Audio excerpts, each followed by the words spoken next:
Beef stew has to be one of the all-time best comfort foods ever. And you can dress it up and make it fancy, but I like mine the old-fashioned way, which is really simple. It does take time, so if you're in a hurry, make a sandwich or something, but it's not a lot of work, it just takes time. So here's how simple my recipe is. I've got a pound of stew meat, a pound of red potatoes, 2 big carrots, 2 stalks of celery, some flour and stock, some spices, onion, garlic, salt and pepper. So very, very simple. Let's start with the meat. First of all, you will probably see that chuck roast is the recommended meat for stew. I think it has too much fat. I just buy a package of stew meat. It's leaner, and I cut off every little bit of fat I can. So let me put it on here just to inspect it. And I need some, I usually use gloves when I work with meat. Can I wear my gloves? Yeah, okay, look, see, like right here, I even take that off. Anytime you can avoid saturated fat, it's good. So I just cut that off with a sharp knife, and then we're going to brown the meat. Now, let's talk about browning the meat. You have to, first of all, preheat your pan to medium-high, and browning is key to beef stew. You have to brown this meat really, really well, and that also takes time. 5 minutes just for the one side, and then you're going to turn it over. So you have the pan at medium-high. We're going to put in about 2 teaspoons of olive oil. There's the hot pan. And that's what you want to hear. I'm using a non-stick, and so the oil kind of clumps a little bit, so I just kind of move it around.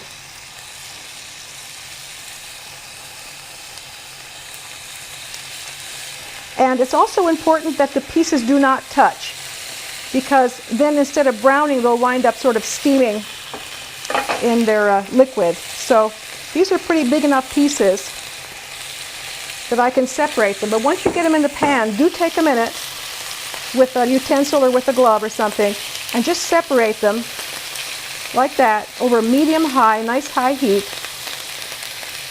And here's the thing. You leave this for 5 minutes. Do not touch it. Don't turn it over. I even set a timer so I'm not tempted to take it off the heat to turn them over early. So set a timer for 5 minutes, and think of me at your house watching you. 5 minutes. I mean it. It's always good to season the meat before anything else goes in. So I'm going to put some salt and pepper on it, and I'm going to do it right before I turn it, so that way you remember to do both sides. So we're going to put some salt on this meat. Just kind of sprinkle it with salt. And some pepper. Fresh ground pepper is always good. Okay, now it's been 5 minutes. I think we can start turning it over. I turned over piece by piece because they're not always, see, that's what you want. See that? That's perfect. It's got to be dark brown like that. See this? That's where that nice flavor is going to come from. Doesn't that look gorgeous? Look at that. That's awesome. Okay, so salt and pepper the other side. If you forget this step, it's not a big deal. Sometimes I forget. Okay, a little salt and pepper. Okay, it's been about 3 minutes. It's always good to look, but see, nice and brown. That's what you want. Okay, now we're going to add the onion and garlic. You just put it in right on top, like that. And I lower the temperature at this point to about medium. And add a little bit more oil so that the meat and the onions can brown a bit. Just another teaspoon of oil, not much. That's olive oil. I tilt the pan to move the oil around. Okay, now we just start stirring. Stir up anything that's stuck to the bottom. Stir it all into the onions. And you see how quickly the onions start to brown. It's been about 3 minutes. Can you even imagine? Look at this. That is exactly what it should look like. Brown, meat's brown, the onions and garlic are brown. Now we're going to add 2½ cups of stock. Now let me talk about the stock for a second. I use homemade beef stock, which is amazing for beef stew. If you don't have homemade, don't want to make it, I do not recommend store-bought beef stock. It's way, way too pungent. I use unsalted chicken stock, which is perfect for beef stew.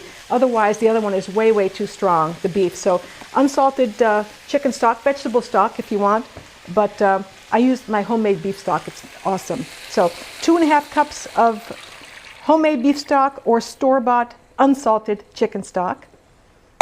We're going to add the few spices. It's a 1/2 teaspoon of salt, a bay leaf, and a 1/2 teaspoon of thyme. Thyme leaves, right? Dried thyme leaves. That's it. We're going to bring up the temperature to bring it back to a boil. And once it comes to a boil, we're going to put the lid on it. Yeah, put a lid on it. And simmer it for 2 hours. Not 1 hour and 45 minutes, not 1 hour and 57 minutes, 2 hours. Then I'll show you what to do next. All right, so when you get close to the 2 hours for the stew, you can start to chop up your vegetables. You can see that I'm finishing up the potato. They're at about, I would say, what, 1 inch? About 1 inch chunks like this, right? And the celery's kind of little, I don't know, 1/2 inch. The carrots are about 1/4 inch slices. So this is, now here's how it looks after 2 hours. Look at this. Look at it. It's dark. The meat is really, really tender. Wait till you see. And it got a little darker. Nice juice. Now we're going to add the vegetables. Carrots, celery, and potatoes. Just dump it in. Potatoes. Dump them in. You stir them into the juice as much as you can without breaking the meat. It's so tender, it breaks easily. So try to gently stir it in. Get the vegetables underwater as much as possible. All right. So now you stir these in really well. Comes back to a boil, which it just did. Doesn't take very long, just a couple minutes. Now that it's back to a boil, you put a lid on it, as they say. Turn the temperature down and cook this for 15 minutes. So after about 10 minutes, you can start checking your vegetables because sometimes they don't even take 15 minutes to cook. So you look at what the biggest one. Here's a big potato. See, it's done. Look at that. These are done. Carrots are done. Okay.